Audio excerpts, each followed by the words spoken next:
No, before we get started, real quick, I do want to say, after the starting of the recording here, welcome everybody. I do appreciate you guys being in the chat for Varigate's networking series AMAs, where we do want to get the word out on promising projects with the unique use cases. We love introducing you guys to the Variegate community, and again, entering the melting pot of the Binance Smart Chain, and again, which in return will help us own the bear market. Keep in mind, this is for entertainment purposes only and should not be taken as financial advice. Also, shout out to our 5 rewards for the month: Raider, Nobility, Affinity, Pulley, and Doken. So, again, diversify your portfolio with Variegate. Today, we do have Odyssey Venture on. There will be a 3 million token giveaway. Please hold your questions until the end of the call. And then we do want those questions to be Odyssey specific. After the recording has ended and we have wrapped up our time with Douglas and Dr. David West Reynolds, you may ask Variegate questions if you'd like. So settle in.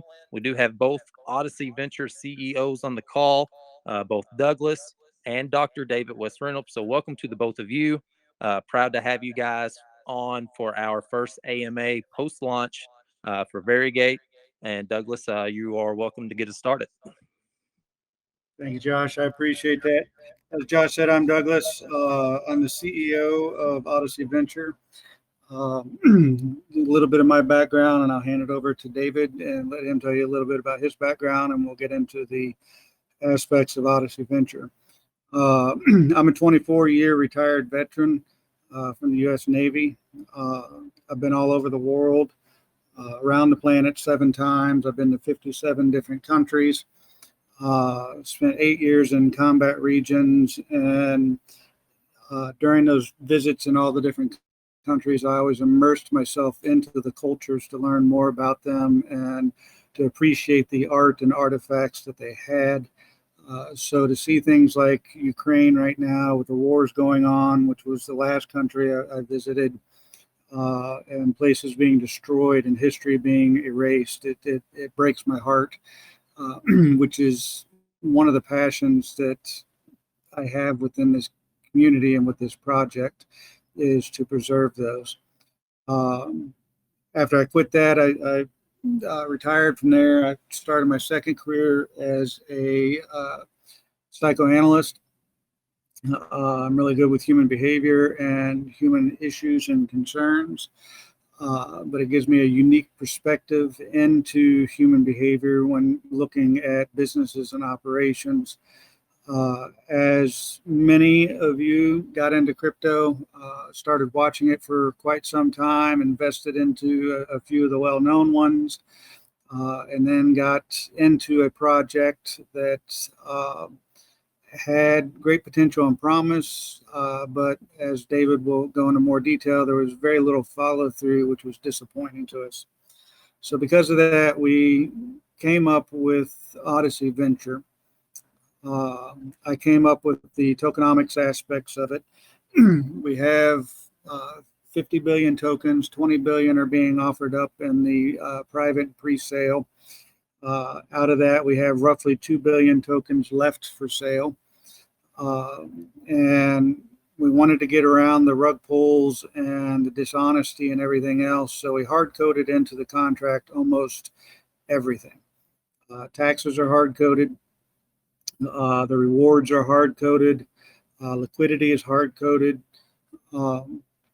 The developer's wallet, it requires 3 out of 4 people to approve pulling any funds from it. And all these are for the safety of the investors. We get asked a lot, or told a lot, well, all this sounds too good to be true, because one of the aspects that we decided to do is that with the investors coming in and supporting us, we're treating the pre-sale and private sale as personal loans to Dr. Reynolds and myself. And with that, we have it in our contract, which is hard-coded, that every individual who buys into the pre-sale will be refunded their entire buy-in amount that they sent, which means that any tokens that you get, any earnings that you have will be pure profit. And when we sit down and start talking about this, even Dr. Reynolds was asking, is this too good to be true? And, we had a long discussion about it, and it's not. It's because we're not in it to be greedy and to take as much into the dev wallet and claim for ourselves and just leave everybody else hanging out to dry. That's not what we're here for. We're here for multiple utilities built into the token for long-term operations and long-term sites. And we have designed everything with the investors in mind. And that there's plenty within the system. Currently, right now, we're looking at paying it's $285,000, so it could be upwards to $300,000 by the end of the night when we close out the pre-sale that we will be paying back to people. And we're doing that because we're asking for your trust into giving us your money to launch our project. And because of that, one of the ways that we can assure that trust and rapport is by the promise of paying that money back. Now, it is built into the taxes on sales, only on sales. We have a 2% tax up front and on all buys because we want to encourage people to buy. There's a 12% tax on the back end. And part of that tax, 4% goes to the dev wallet. And out of there, 9% of that is pulled out to repay everybody their investment. That being said, we want to be honest and transparent as possible. We looked at it. If we have $100,000 in volume daily, it'll take approximately almost 350 days to pay everybody 100% back. Also, that being said, as long as there's volume happening, the money will be paid. So this is as low risk as we could make it for the investors to come in and to be part of this. And we look forward to seeing you all come on board. The $15 million with the buy-in, if we have over $15 million, the only caveats to it is that if you're over 15 million, you can sell down to 15 million, but not below, to continue to receive the refunds. We picked that $15 million gateway because that's also the rewards threshold. So in addition to being refunded, you'll be collecting the rewards based off your earnings and how long you hold them for. And we ask that those that purchase under the $1,500 threshold, that they maintain their tokens until they are paid in full. And that's basic gist of our tokenomics and how that works out. With that, I'm going to turn it over to David and let David talk about the history of Odyssey and where we came from and how we got here, and to give a little bit about his very exciting background for you. Thank you, Douglas. I think that one of the key takeaways from what you just said that we'd like to share is that everything we've created on this token is built on experience. So it was Douglas's experience in the trenches, working as an admin on that previous token project, that gave him, a daily experience of exactly what is it that investors want and what makes people stick around, what makes people disappointed. And he saw that that token had excellent potential, but it was just not followed through. And people were willing to hang on, even when promises were not kept and goals were not met. They were willing to hang on and would have remained loyal if there had been transparency. And it was just a shame that that did not happen. There was not transparency. There was not good engagement with the community. There was not integrity of following through on the promises made, which was very disappointing. And we both looked at that and thought, this really could have gone somewhere. And it's just really unnecessary that it had such potential, was performing so well, and just didn't end up going anywhere. So we considered that and put our experience into creating Odyssey Venture based on that. So Douglas has been into crypto long enough to have that perspective, and that's why he's come up with all of these interesting approaches to the tokenomics. And what he did when he came up with a basic foundation and plan on that was to come to me and challenge me to design something that would be worthy of this token offering. So that's why I had to come up with something that would draw on the largest breadth of my background possible so that we could get the best value out of this. And on the previous token project, I had just been called in because I had a space background. I'd worked with NASA on some books. And that background is all they wanted from me. I was just drawn in as someone with a space background who had the connections to astronauts and to NASA and to potentially museums and things like that, and my marketing background.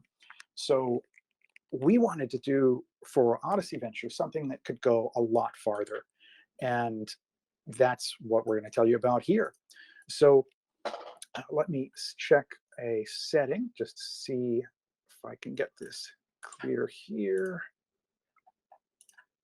Okay, see if that works a little better. So I have an unusual background. I started off with a PhD in archaeology from the University of Michigan. How did I end up doing space? That's the story I'm going to explain, because all of my background ends up relevant to the very unusual value that we are able to offer with Odyssey Venture. That's what this whole story is going to be about. So I start off with a PhD in archaeology. I've been digging in Egypt and in North Africa, working in Roman ruins, and I'm finishing up a PhD. And I find out that the country I've been working in, Tunisia, is where the first Star Wars movie had been shot. Now, I knew this as a kid because I was a fan, but now I'd been working in Tunisia and North Africa, and I'd learned a lot about archaeology techniques. And I thought, I want to see if I can set foot in the scenes that I have seen in Star Wars. Is that possible? Because if you went to the locations where they were filmed, wouldn't that feel like stepping into the movie frame? So I just wanted the challenge. As an archaeologist, I wanted the field challenge of saying, can you take the data that's in this movie and take an entire nation of Tunisia and figure out where everything was shot? Now, you've got to remember, this was in the mid 90s. This was before GPS was in general use. It's before the internet had really gotten its act together. It was just starting. And there were no GPS coordinates for anything like this. And nobody I talked to had ever heard of anybody doing anything like it. So I had no precedent to guide me. But I was determined to do this because Star Wars had really inspired me. And I wanted to be in that world that I felt was so realistic, because I could see that desert planet, Luke Skywalker's home planet, Tatooine. I could tell that was not a special effect. That was not just a soundstage. That was a real place. And I wanted to be there. So I took a private expedition. I had a paleontologist comrade. We had an old SVHS video camera, and I went out to see if I could do this. And I ended up finding the Moss Isley spaceport on a small island off the coast of Tunisia in the Mediterranean Sea. And I found other locations scattered across the country, progressively more difficult, till I was all the way inland at the Algerian border in the Sahara Dunes. And I expected to be able to find at least most of the locations. What I never dreamed was that I would find the artifacts left behind by the production. 20 years they had lain in the sand or just sat around in junk heaps waiting for me, because Tunisia was a country where they had no interest in Star Wars. It didn't mean anything to them. The rest of the world, Star Wars is this huge phenomenon. In Tunisia, it was nothing. And I was there at these locations when no one else knew where all this stuff was. So I came back from that expedition as the only person in the world who had the GPS coordinates of the lost Star Wars filming locations. And that was right at the time when George Lucas decided he wanted to go back and make the Star Wars prequels. So for them to go back and scout those locations, they had to hire me. And so I ended up going to North Africa with Lucasfilm. They took me into their confidence and said, we're planning these prequels. What do you have some suggestions for what we could do for slave quarters in episode 1, The Phantom Menace? And they shared all of this with me. And I started hearing from George Lucas's producer, Rick McCallum. He said, "You are an encyclopedia of this movie. You remember things that George has forgotten. You should come back to Skywalker Ranch with us." And I looked at him and I said, "Now, Rick, I'm just finishing up a PhD in archaeology. I mean, what do you need an archaeologist for at Skywalker Ranch?" And he said, with what you can bring to the table, we'll think of something. So I did go to Skywalker Ranch. I checked out the situation and I decided to take a detour into Hollywood instead of going into academia and teaching at some place like Dartmouth or UCLA, because I wanted to learn communication. This was not about being a fan. That's not something I would make an adult career decision over.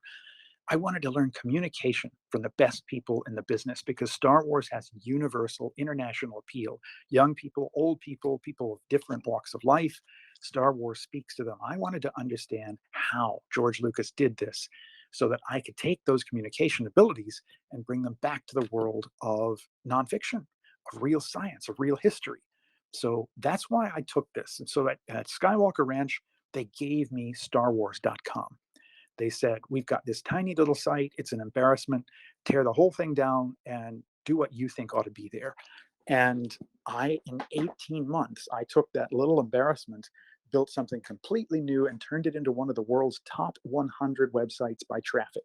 That's how I proved what I knew what I was doing in communications. The Steve Jobs, the founder of Apple, he referred to one of my download events as the biggest download event in the history of the internet. We were right up there with the Mars Pathfinder rover for a number of downloads because it was a trailer that I was the creative consultant on for the Phantom Menace. And I set that up on the website and promotion and showed that I knew how to handle these communications things. So they also said, "Well, you're an archaeologist. You know all the Star Wars artifacts. Could you write a series of guidebooks that treats this whole universe like it's the real thing?" And I said, "Yes, I can." And they'd wanted to do something like this before, but they felt that so much backstory would have to be created that they didn't have anybody who could do all of that, put all the pieces together. But I could play that role. So I wrote these guidebooks, visual dictionaries, and cross sections books explaining how the spacecraft worked. And each one sold better than the last as I used what George Lucas was teaching me about communications until I had a New York Times #1 bestseller. Now, the guidebook genre had never been a bestseller like this before. What was the difference? It's because I put in story. The facts about something, what company made this, or how many intake manifolds does it have, that's of interest to hobbyists and fans, but not to a general audience. I made it about story. I made the facts that I put in about the narrative and help you relate to the characters more and understand if Luke Skywalker only has 2 proton torpedoes in his magazine in the X-Wing. We could have drawn the magazine full of proton torpedoes and it would have cost us the same amount of ink. But I said, no, he's untrusted as a pilot. He's this guy from outside. They don't even really think maybe he can fly this ship. They're not going to trust him with these expensive proton torpedoes. So he's got only one chance to try to blow up the Death Star, even if there had been more time. That adds drama to the scene, and we see that it's harder for this character because of where he came from. That's the kind of detail I added. That's what made those books into bestsellers.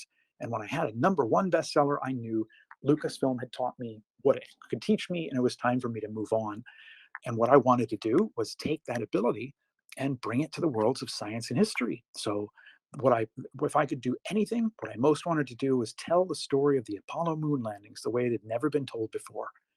And I pitched this to a publisher, and hey, when you've just done a New York Times #1 best-selling book, they'll listen. What do you think next? Now, I had pitched Apollo books before, and everybody said, "Oh, there's no interest in that. It's a long time ago. That's a terrible idea." Well, it's the same idea, but now that I'm a New York Times #1 bestseller, they say, "Great idea, Dr. Reynolds. Yes, we'd love to do that." So I get to do my Apollo book. And I spent a year working with the Apollo astronauts and going to the trainers that they used and the launch pads. I had carte blanche to go anywhere in NASA to track down my interviews. I said anywhere but the cockpit of the space shuttle orbiters, that because you bump into one button and you do $38 million worth of damage by accident. So everywhere else I went. And the book was a great success. It's become the definitive popular history of the Apollo moon landings, which is great. So I went on to do a second book, Kennedy Space Center, Gateway to Space. And at the same time, I was doing marketing also because of what I learned at Lucasfilm about communications. And all this is going to be relevant for Odyssey Venture. So I took my marketing abilities and I would help corporations like Intrexon, that's a multi-billion dollar international genetic modification company. They make genetically modified seeds and mosquitoes and salmon. And I would do analysis for their CEO. He's a billionaire, R.J. Kirk. I had done analysis for George Lucas. I had had lunch with George and two other people at the table. Now I was doing analysis for another billionaire, and they liked my work because I could get to the heart of the matter and tell them, why is this messaging working? Why is that messaging there not working? The Canadian federal government hired me to solve their problems with communicating about their Arctic science programs up north. They had these incredible icebreakers, taking scientists and doing all of these important works, but they were not getting response from the locals, the Inuit, who we used to call Eskimo, and the First Nations people up there that just felt like, you guys are in our way. And yet those icebreakers were their lifeline. That's what brought in the survival supplies that allowed them to live. And meanwhile, the Southern taxpayers felt like, why are we even paying for this stuff? It's not doing us any good. And the scientists would just say, but we're working really hard on these programs, and look at the zooplankton we've studied. And they came to me and said, no matter how excited we show them we are about zooplankton, they just don't care. And can you help solve this problem? Because you solve unusual communications problems. And I said, yeah, I can solve your problem. And nobody's ever going to care about zooplankton. But that's okay. We can tell them a story that will make all this engaging. And I completely reoriented their communication strategy around narrative and sharing the story of what they were doing. I made the icebreaker the center of the story. And they said, that's just the truck. That's just how we get there to do the science. It's not important. And I said, yes, it is to the story, because everybody can enjoy that this is this amazingly powerful ship. It's the lifeline for the Inuit. It's the vehicle for the scientists. It's practically like the Starship Enterprise operating in this hostile world. It's pretty damn cool. I said, let's use this as the basis of the story. Then we'll get something that everyone can relate to it. The result was that it was the most successful outreach program they ever did. Before me, the most outreach that they'd ever printed was 30,000 copies. I produced a poster about that icebreaker after spending 2 seasons with that icebreaker up in the high Arctic to do the research. They did 700,000 copies of the poster that I did in schools and libraries and for individuals. The Coast Guard uses it in recruiting. The National Museum of Technology made a permanent exhibit out of it. That's the kind of communications products that I'm able to create in the service of marketing. That's why all this is relevant for what to do with Odyssey Venture. So I had a background now with archaeology, with Star Wars, and with space, and with marketing. So that's where Douglas came to me and said, with all of this, surely we can create something that is worthy of the foundation that I've come up with the tokenomics that are going to change things, the way we treat the initial investments as loans. And in so many different ways, it's hard coded in to absolutely protect investors from the kinds of maneuvering that we've seen that were not honorable, that didn't live up to our principles of honesty, transparency, and integrity. He said, we will build that into everything we do. So draw on the full width of that background, and what can we come up with? So I thought about this, and I came back and said, Douglas, here's what I've got for you. And this is the Odyssey Venture that we have put together. So we start with a striking news event. About 10 years ago, the Cairo Museum was looted. Now, I used to be a tour guide in Egypt. I would guide tours up and down the Nile. And I would always end up at the end in the Cairo Museum teaching people. And I guided many tourists there. And to see the film and the shots of that museum looted in the rioting that broke out after Arab Spring was heartbreaking, because there's thousands of objects there that they're just not good records of. Once those objects are gone, that's it. And the same thing happened at the Baghdad Museum when the United States was there with the Iraq conflict. The Baghdad Museum gets looted. This is a situation where you may think, well, they've got records of this stuff, right? In many cases, it might be a black and white photo, and that's it. Maybe there's a color photo, but you think there's a complete documentation of every piece that got stolen from places like this? There isn't. This has really deeply concerned me, and I felt like there are new possibilities with the new technology that's happening now. We can do digitizing of historical artifacts, and that's the basis around which we created Odyssey Venture. The idea that we can digitize historical artifacts from the history of exploration and discovery turn those into three-dimensional models that can be manipulated and shared online. And that's going to solve a multitude of problems at one time. For the one thing, the objects, these treasures of history, now they're safe from threat because we can put them on the blockchain. Only the blockchain is decentralized. If we had models of these things digitized, any one museum, oh, they have a hard drive crash. They lose their data just like they could lose their objects. And well, what happens at one museum? Like, even if one museum has some multiple redundant setup, I mean, is that going to happen all around the world? No, they don't have the resources for this. We do have the resources on the blockchain in the world of crypto. That's where the solution can live. We digitize an object, and now we are capable. The technology has moved so far forward that we can do amazing digitizing without an object even having to leave its glass display case. We can do a capture using a special camera, special software, and massive computing power. It gets to be like near supercomputer computing power compared to what you usually do to turn this data into a model, but we can do it. We can do it non-invasively in many cases. And you produce a 3D model that is in many cases better to interact with than the real object. Like, say you take a piece of Egyptian sculpture, a bust, so it's the shoulders and head of an Egyptian scribe from the Middle Kingdom. That's a piece of granite that's going to weigh, like 80 pounds. Even if I want to study the tool marks or look at that from a different angle to see what I can learn about the sculpture and is there similarities to what we see in a different culture, that thing is hard to manipulate. But you digitize it, it's weightless. I can turn it around from any angle, and we can digitize this information down to a near microscopic level of detail. So we can create something to where if these things are lost, if there's an earthquake and beautiful statues in Italy are shattered forever, they're not lost if we've digitized them.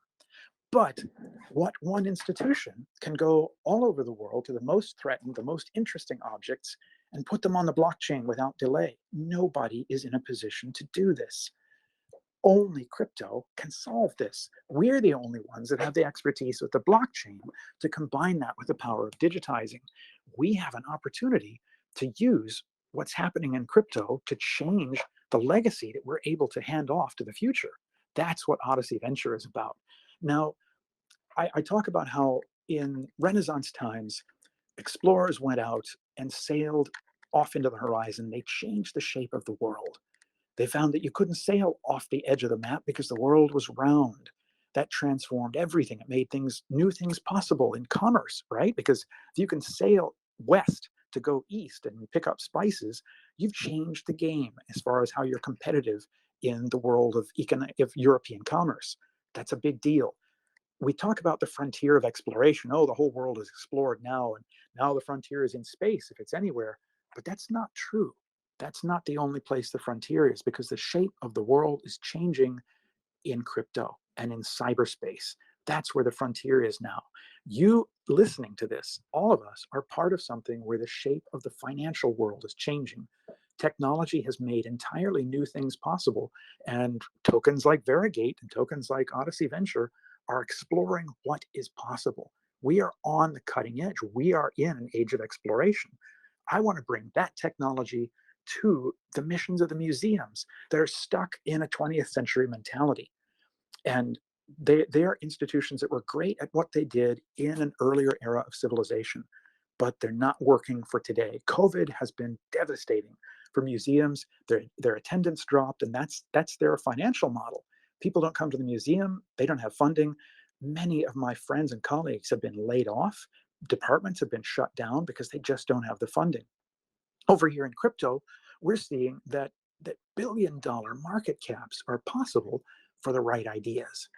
That's what I want to make happen with Odyssey Venture. We can bring opportunities together that no one else is in a position to do.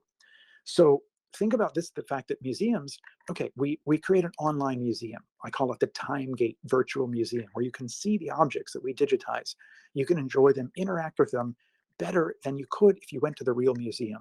But let's not stop there, because museums, they can't turn their objects into funding sources unless you sell them. That's not what they're about. And they're not commercial entities in the first place. But we can make that happen. We are a hybrid. We have a nonprofit mission, but we can execute that with a financial model that's from the crypto world. We can use the network effect of crypto financing. We can draw on the world of NFTs. NFTs are hot right now. People are willing to pay more than $2 million US for a little JPEG of a Bored Ape and many other things, the lemon heads, you name it. This is hot right now. And I looked into this. So Douglas looks at things from a psychological standpoint. I look at things from a social analysis standpoint as an archaeologist. And I looked, and what are they paying for? Why is they paying money like that for a little JPEG? Well, it's not insane. There's a reason. What they're paying for is a position in a community. Now, that's always been worth money. They're paying for status. They're paying for being part of something, an experience. That's what they're getting out of these things. That's why they're willing to pay this kind of money. Okay, so we understand that NFT market. Let's create NFTs out of the objects that we digitize. Now, suppose we've gone someplace, it's a moon rock, or at the Explorers Club, where I spoke last fall about the archaeology of Indiana Jones. I'd worked at Lucasfilm with the real artifacts from the Indiana Jones movies. They had asked me to, Paramount Pictures hired me to research for a possible documentary called The Archaeology of Indiana Jones, the real history and archaeology behind the Indiana Jones films. The Explorers Club wanted me to come and talk about that. So I did, and the talk went great, and they invited me to become a member and showed me. They said, "Oh, well, you've got the Indiana Jones connections, David. You should come up to the attic in our building here on the upper north side and upper east side and see what we've got. We've got the bullwhip of the real life Indiana Jones." Now, there's a guy named Roy Chapman Andrews, who was a great adventurer in the 1920s and 1930s. He was tough, leather kind of guy. He went on incredible expeditions all over the world. He's most famous for having gone to Mongolia in these amazing expeditions where he was trying to find the earliest origins of humanity. But what he ended up finding was the first dinosaur eggshells. So Roy Chapman Andrews was a great member of the Explorers Club. And they said, look, this is the real bullwhip of the real Indiana Jones. People call Andrews the real Indiana Jones because he's the closest thing we have to somebody like Indy in the 1930s. And he actually used a bullwhip in the field in Mongolia because there are situations where you want a bullwhip rather than a gun. A gun, I've seen this in the field myself because I ended up carrying a bullwhip. You can use a bullwhip in situations to get you out of trouble that are where a gun is only going to get you into more trouble. So I had to choose when I went on places like into Venezuela and the headwaters of the Orinoco or in the Amazon on the edges of Peru. You have to choose how to arm yourself. And what I found was that you carry a bullwhip and you can take care of yourself. Nobody tried to rob me anymore, but you can also make friends.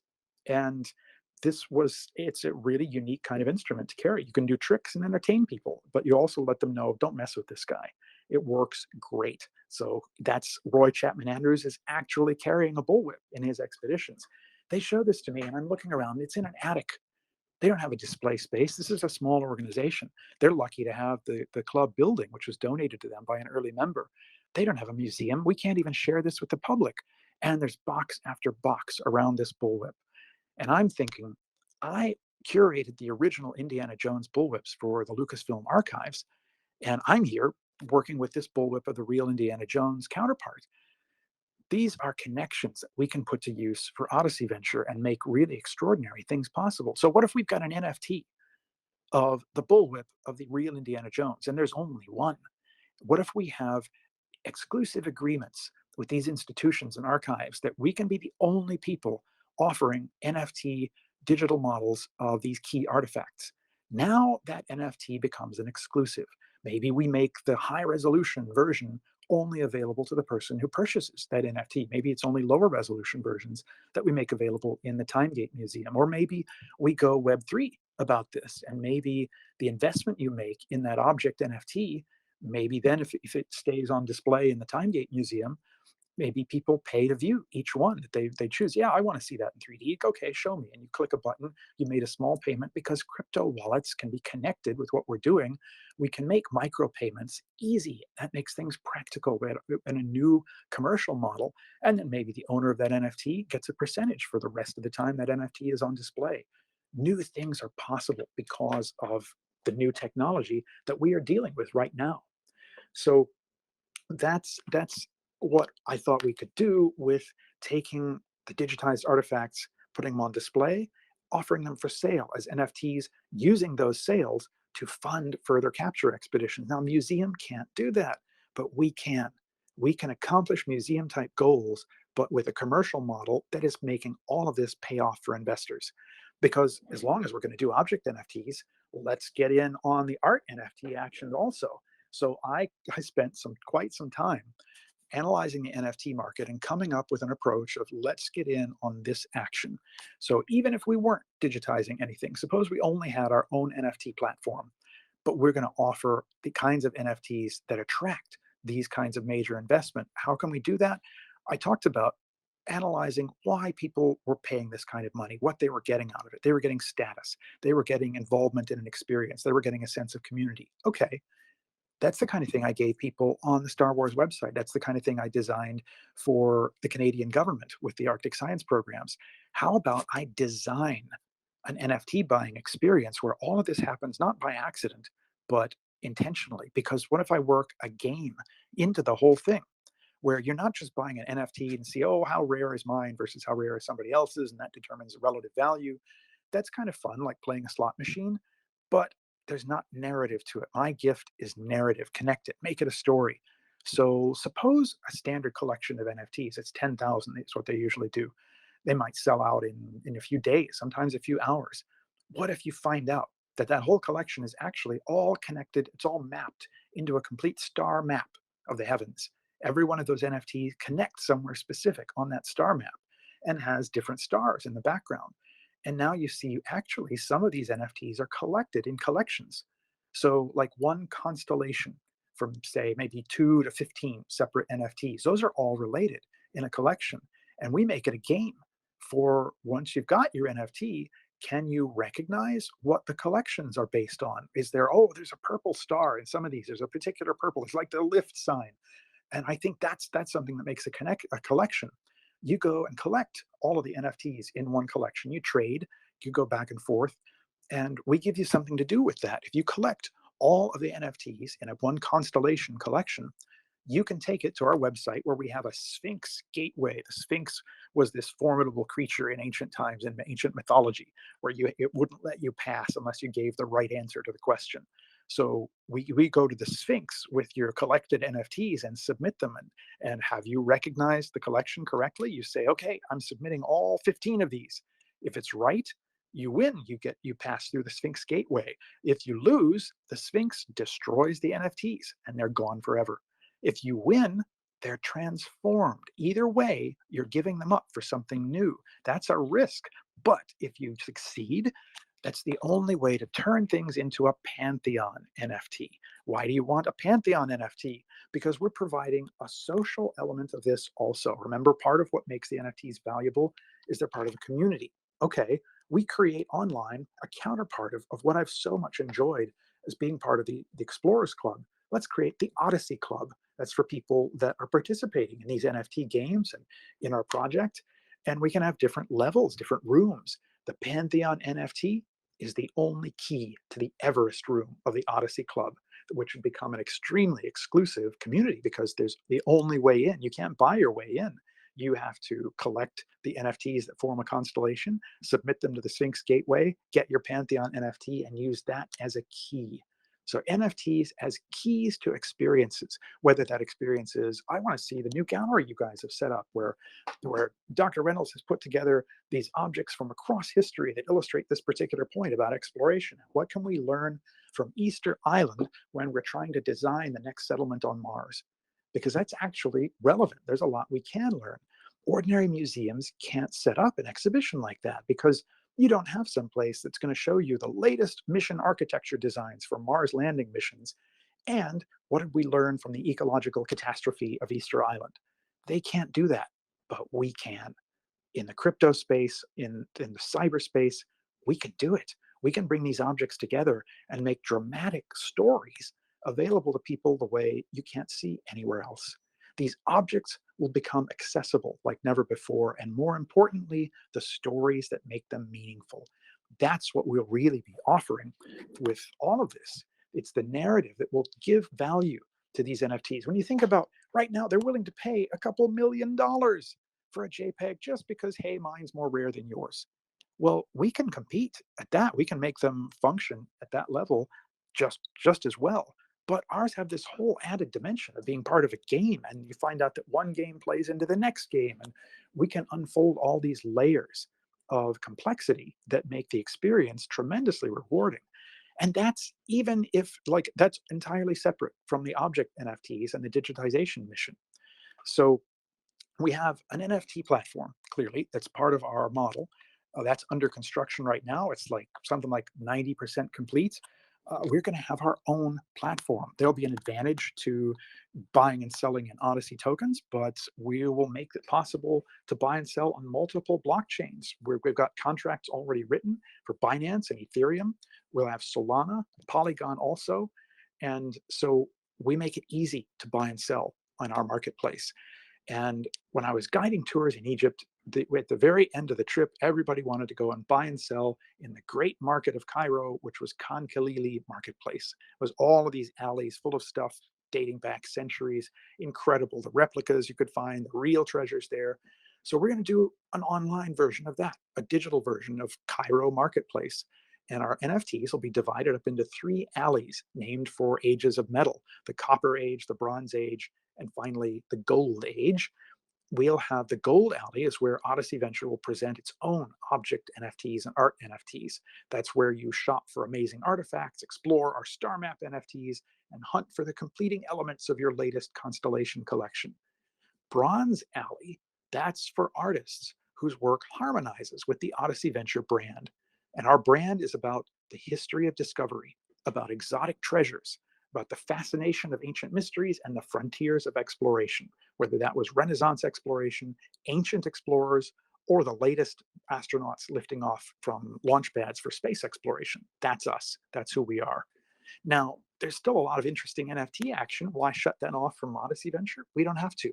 Copper Alley is for the offerings of artists in all genres to provide our visitors with a rich diversity of NFTs. But the idea is that if you come to Cairo, you're not going to see any junk. Any offering has to be curated, get past the Cairo merchant board, so that we make our destination like, hey, if you come to Cairo Marketplace, that's the best NFT platform because you're not going to see junk there. They only let you in if it's something cool, if it's going to enrich the marketplace. That's what we can be offering to people. So what you see is that Odyssey Venture is this nonprofit venture to digitize artifacts, but it's this exciting way of turning that into a commercial model by making them into NFTs, where each NFT that goes up for sale, the royalties from every transaction revert back to the host institution that provided the original prototype. So you not only have an exclusive NFT of that object, the only one in the world that's licensed, you also have a relationship with that object. Your purchase supported the care of that object and will continue to do so as long as it changes hands. So we're creating real relationships and real connections with the kind of experiences that I valued so much, being able to go behind the scenes in these archives. And I want to share that online. That's what Odyssey Venture will allow us to do. So we've got this incredible range. We've got this incredible mandate. Marketing. Okay. George Lucas taught me about the power of combining icons in unexpected ways. For Star Wars, Luke Skywalker's home. It's a science fiction fantasy. They've got high-tech stuff. They've got spaceships. Luke Skywalker drives around in a kind of hovercraft vehicle, his land speeder. It's a sci-fi world, and yet he lives in a cave. He lives in a hole in the ground. So we see troglodyte, crude, primitive, barbaric standards right up against high-tech stuff that's higher than even what we have today. That was a really striking contrast. It looked great in cinema. We'd never seen anything like it in the movies before. It was such a striking kind of design. George taught me about how that can really attract attention. I said, okay, in Odyssey Venture, we're going to combine astronauts and ancient discovery maps. We're going to combine the Sphinx and rocket launches. We're going to combine the ancient, the exotic, and the space age. And that's going to be our distinct look. That's a visual identity that's going to distinguish us immediately. So you can get archaeology from Discovery Channel or National Geographic or Smithsonian. And I've worked with all of those. I've been a scientific expert for Discovery Channel. I've helped write book for National Geographic, and I wrote chapters for a Smithsonian book. So I have all those connections. But we can do something that's very difficult or impossible for them to do because of the way we can combine all of this stuff in exciting and new ways.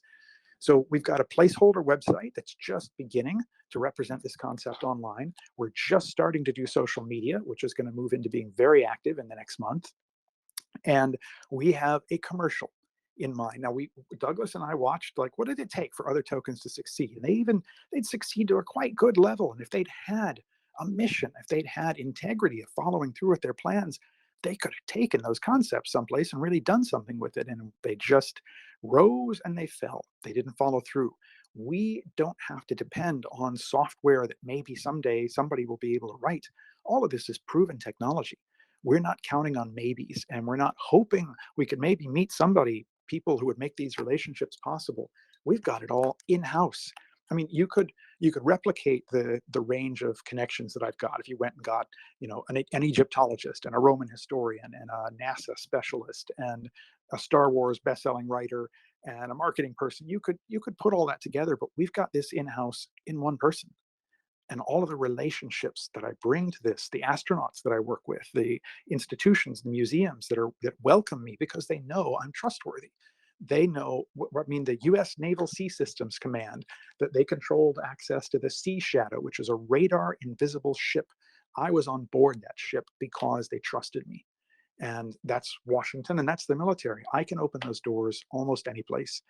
And they know that they can do that because I'm not going to expose them to liability. I'm not going to expose them to ridicule. I'm going to use that access for the benefit of a larger community. Odyssey Venture gives me the ideal opportunity for maximizing that shared benefit. So we will have a video commercial that is more than what other successful tokens have done. That commercial should be ready in the next month or so. That's going to be shot on location, not something CG, because we could do everything CG, but I want to show that we're doing this for real. And it'll be in the honor of our first institutional partnership, where we will have that exclusive agreement to do NFTs. That's what I'm hoping this is going to represent. We're going to shoot it on location, and we're going to combine icons in a striking way that people have never seen before. It's going to make you smile. People will laugh. People will share this because it's going to be a kick. And you just wouldn't think it would be possible, but because of the resources that we have, we will make it possible. Now, I can't talk about exactly what the content is because to have effect, it needs to be a surprise.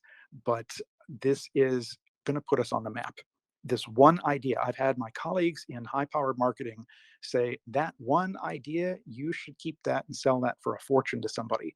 I'm going to use it for Odyssey Venture because I think this is worthy of that. That commercial is going to be great fun, and it's going to be ready soon. So that's much more the marketing effort than we've seen for other tokens that have been perfectly successful. We will have tremendous assets with all of this. So that brings us to the present day. We have sold through, as of this morning, I don't know how much Douglas has sold through today, but as of this morning, we'd sold through 90%.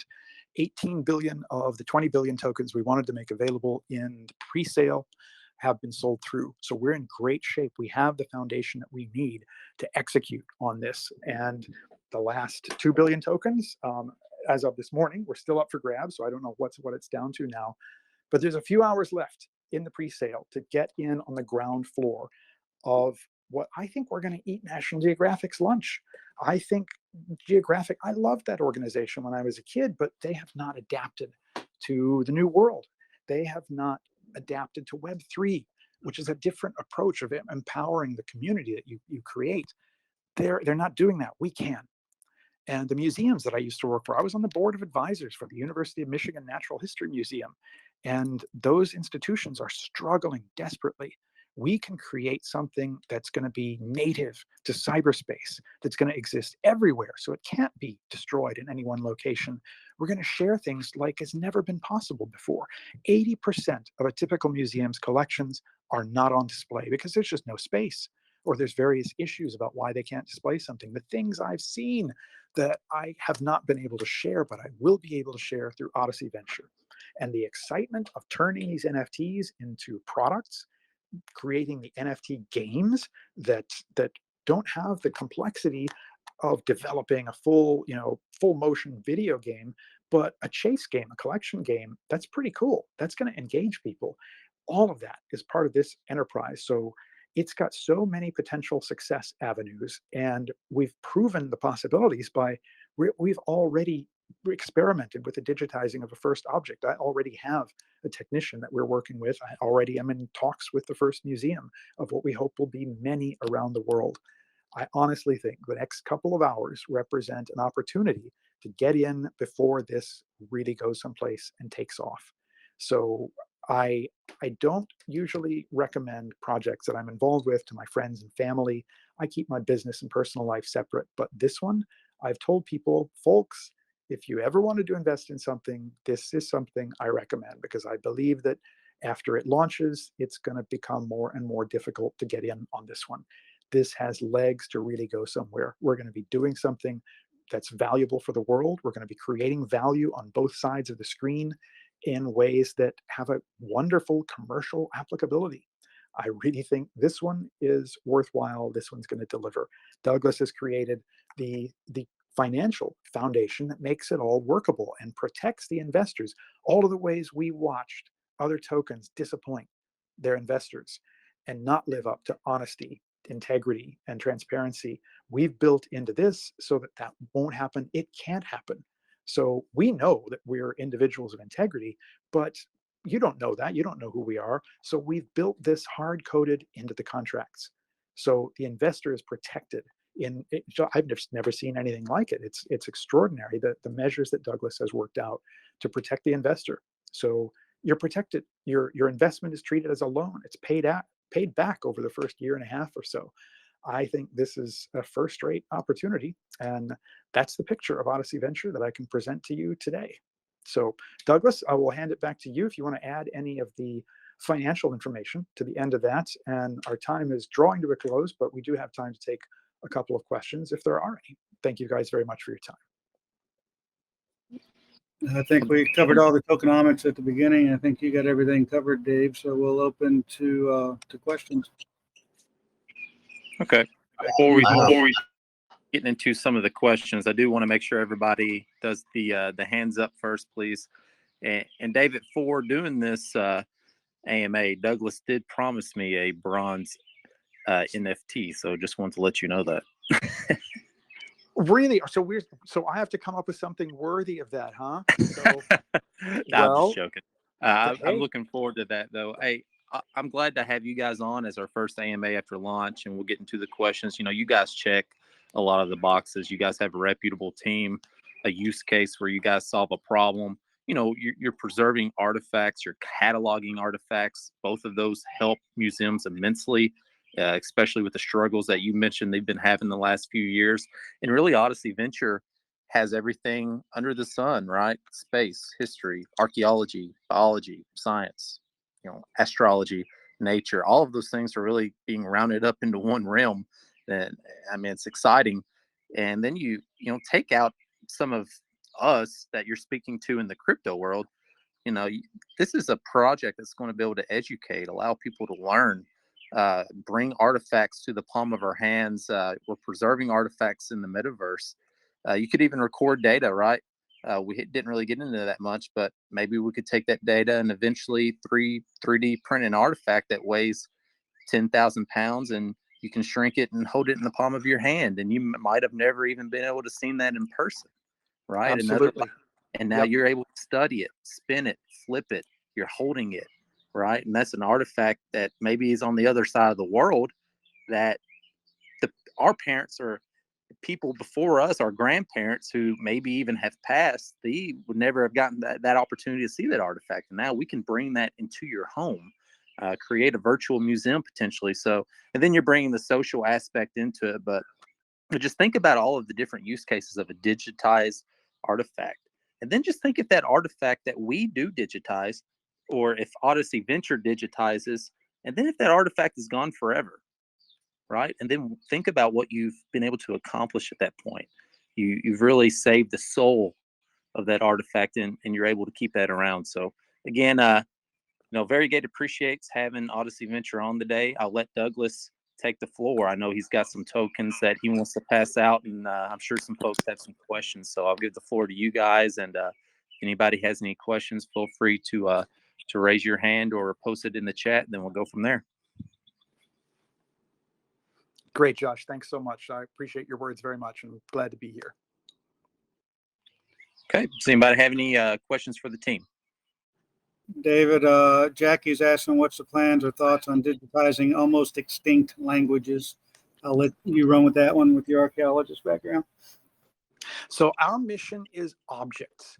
So it's important to have a mandate that tells you what's your mission and what's not your mission, because otherwise you can get too broad and you lose your way. Everything needs a focus. So the languages disappearing is a really important issue. And I was fortunate to get my education as an undergraduate at Indiana University, which has a really excellent language lab.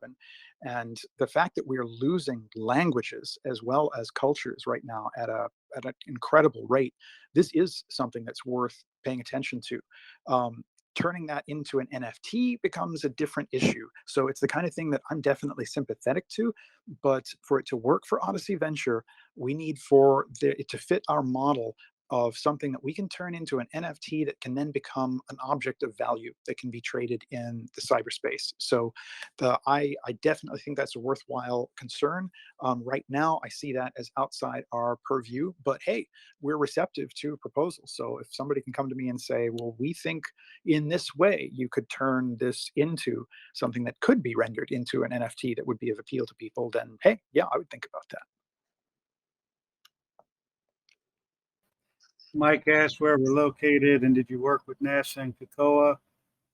Mike, we're in the flyover states of the wonderful state of Indiana, just across the border from Louisville, Kentucky. In my military service, I worked on John C. Stennis Space Center and a few other locations as well. Down at the Stennis Space Center, that's where they test all the new rocketry, motors and engines. So I got to experience that for a 5-year period through there. And I know David's been to quite a few space stations in his Apollo studies, so I'll let him answer that. Oh, I did work. So I did 2 books, and each of them involved about a year's worth of research alone on the NASA project. So I was at many NASA centers around the country, and I spent a lot of time at Kennedy Space Center because that was the focus of the entire second book. So I was at all the launch pads and looking up the retired guys who had built the very first pads that we sent up the modified German V2s from in the 1940s, all of that stuff. So I spent a lot of time at Kennedy Space Center. So of all the centers, the Kennedy Space Center is where I spent the most time. But I worked with a variety of NASA centers, Johnson Space Flight Center in Houston, and is one in particular. And then the museum that I've worked most closely with, I worked with the Smithsonian. They brought me in to write rocketry essays for a book that was written about the space race by a Smithsonian curator. And the introduction to that was by Khrushchev's son, which is a great comment after the space race. But the U.S. Space and Rocket Center in Huntsville, Alabama, is a wonderful museum. It's like a Midwestern version of the Smithsonian. They have the only Saturn V moon rocket in the world that's vertical. So this thing is 360 feet tall. It's a replica. They've got the real thing. They've got one of the unlaunched ones on its side in a building that you can visit. But they thought, you shouldn't see a Saturn V on its side. It's like an Egyptian obelisk. You need to see it in its full glory. And they spent a fortune and built this thing full size. It's spectacular. So that's the museum that I have the most close ties to, if that answers your question. All right. Mike also asked if we had any connection with SpaceX. And currently, Mike, I can tell you no. However, the feedback that we've gotten from the Project X commercial that we're going to do is that it has great potential of getting Elon Musk's attention. So that's about all I will talk about that commercial. The chief legal counsel for SpaceX used to be David Anderman. He was one of the top lawyers for Lucasfilm while I was at Skywalker Ranch, so I knew David that way. So I thought it was interesting that he and I both went on from Star Wars careers to real space careers. So we do have connections that we could make use of if we need them. So, are there any other questions? Hey, Douglas, not a question so much as just a comment. I just want to say that when I first saw Odyssey, I really didn't give it a look or anything. And then finally, obviously, working with you with Variegate and everything, I took the time. I'm like, all right, let me see what Douglas is into. He's a stand-up guy, very on top of things, knows his stuff. Read into it, and then didn't even hear any of these AMAs, but just was like, you know what? Seeing the way my kids are, seeing instability, obviously across the globe with the most recent war going on in the Ukraine, and just knowing artifacts, civilizations being destroyed by these wars that we're having and everything, and the chance that obviously these relics of the past could be destroyed. I just think to myself, my kids on their Oculus using it the way they are now, and knowing the potential of the growth for that, and just thinking about how between COVID, obviously monetary issues and anything, just what you guys are kind of bringing to the table that no one else is. Just thinking, obviously forward thinking, that no one likes to do, obviously, with a lot of things, but just knowing like the potential and the growth for this and the good that it's doing, definitely just made me say, all right, yeah, I'm definitely in. So definitely excited about the project and looking forward to where it takes everyone. Thanks, Mike. I appreciate you saying so. I like what you mentioned. Ukraine is a perfect example. I mean, it's not like the museums are set aside for protection when they're sending rockets into apartment complexes. And I don't know if you read the seed repository that was maintained in the Ukraine. The Nazis, when they took over the area, they spared the seed repository. This is a repository of seeds of, I think it's something like 160,000 varieties, that protects the genetic diversity that we've achieved through cultivation over the last couple thousand years. And that seed repository is protection against if there are pestilences that get into particular crops, because you can get a virus that can get into an entire strain and wipe out wheat or something. We've got this repository of genetic diversity that would allow us to recover from setbacks like that. But the Russians destroyed it. It's gone. It's smashed. So this is the world we're living in, and that's an absolute reality. It doesn't matter how famous it is. It doesn't matter how well known it is. We can't trust this current world to protect those objects. I mean, Douglas had talked about the great statues in Bamiyan that were Buddhas carved, before the time of Christ, and they're carved into this mountainside, and they've lasted 2,000 years to get to us, and they're destroyed in the 21st century. This is, unfortunately, an age of destruction in the real world, but we can make a difference and change that with what we're doing in cyberspace. So I'm really glad to hear that the mission resonates for you, and I appreciate hearing your opinion. Thanks. Hey guys, I know I didn't raise my hand, but I didn't see anybody else. But have you ever played or heard of the video game called Civilization, where you can make your own civilization starting from the old ages, like the Bronze Age, and far back from there, and you can build up your civilization all the way through the space age and futuristic stuff, and you pretty much have to conquer the world pretty much with other civilizations that could be in another period of time. And what you guys described was kind of like that, but in an NFT way, and I think that's pretty interesting. And I love what you guys are doing. That's all.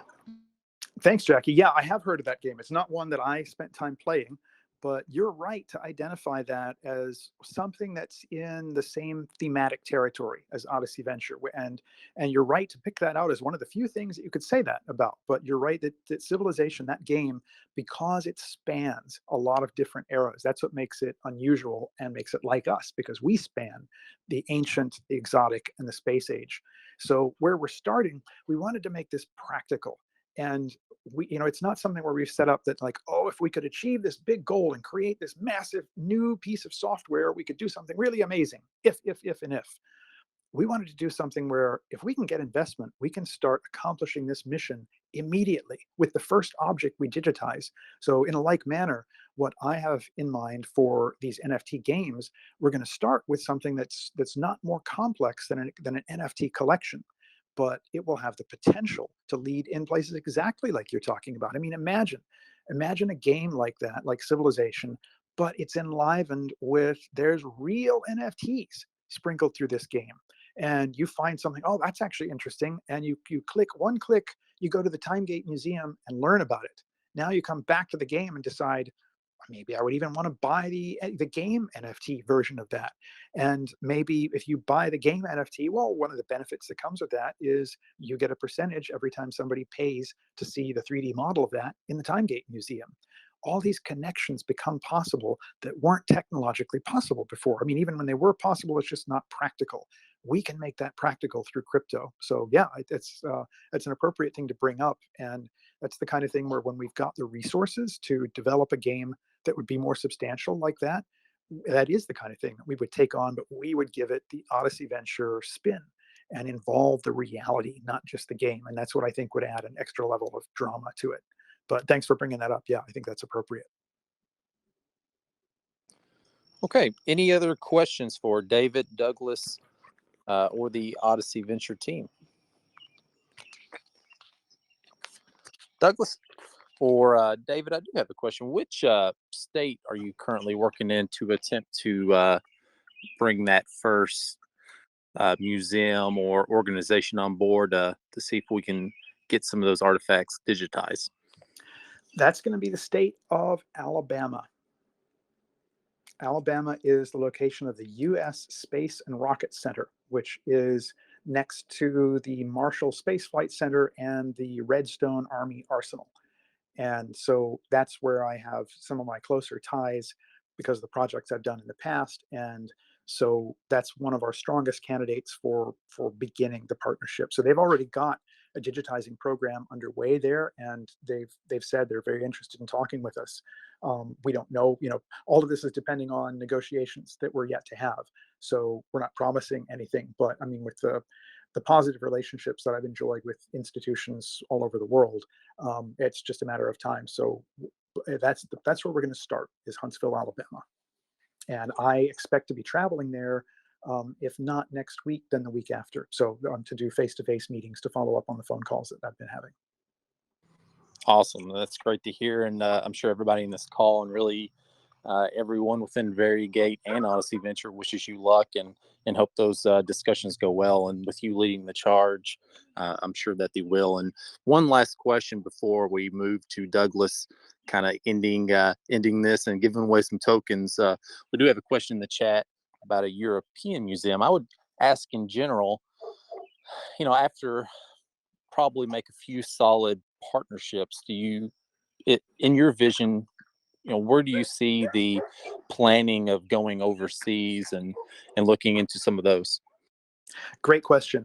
So the approach that we've taken is to build a strong foundation, but then build high and far.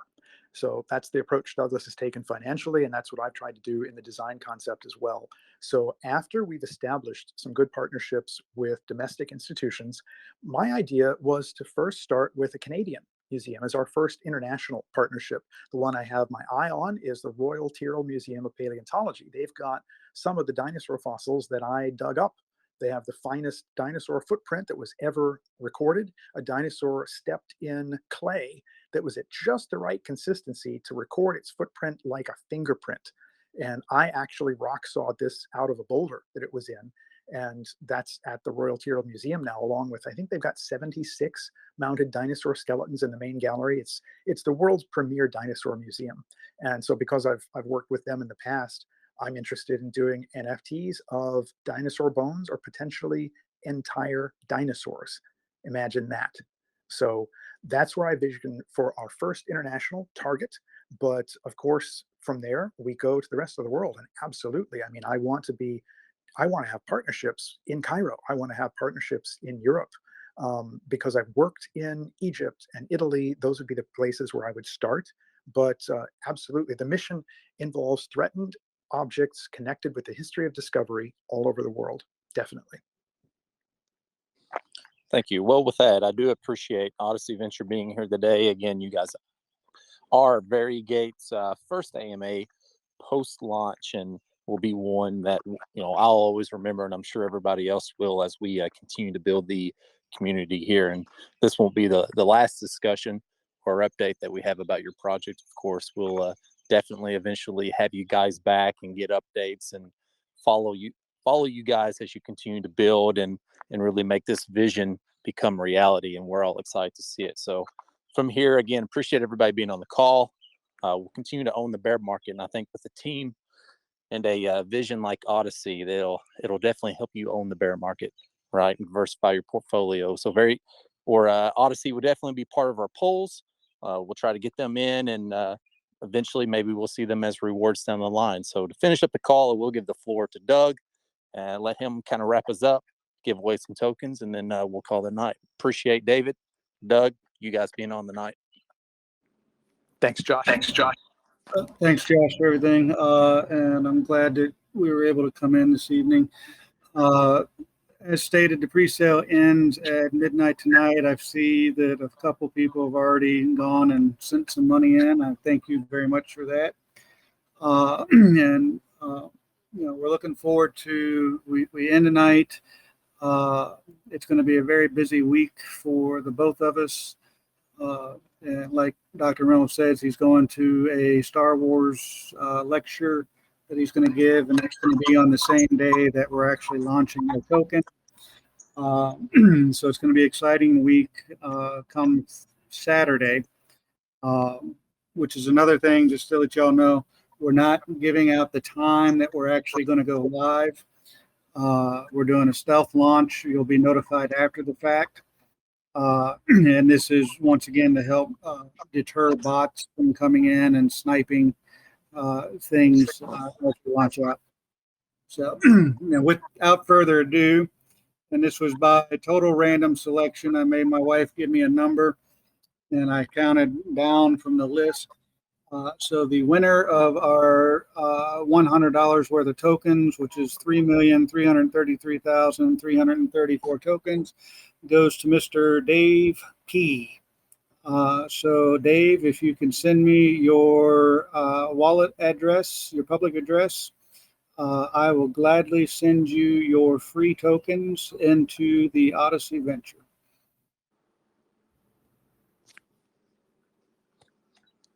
All right. Well, congratulations to Dave, and we'll get him his tokens. Again, appreciate everybody being on the night. I will end the recording. As always, Douglas, of course, Dr. David West Reynolds, appreciate your guys' time. Thanks for joining us tonight, and we look forward to seeing you guys again. Thanks for having us, Josh. Appreciate it. Thanks. See you again. Good night. Good night.